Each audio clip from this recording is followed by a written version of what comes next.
593 centimeters in feet? First of all, we need to know the value of 1 centimeter in feet.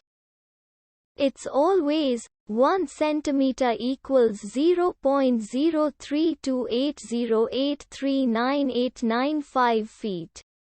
Now we have to multiply 0.03280839895 by 593.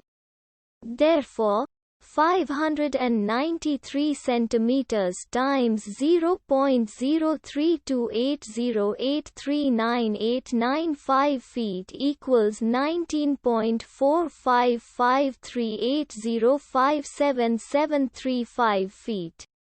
So, in other words, 593 centimeters equals 19.45538057735 feet.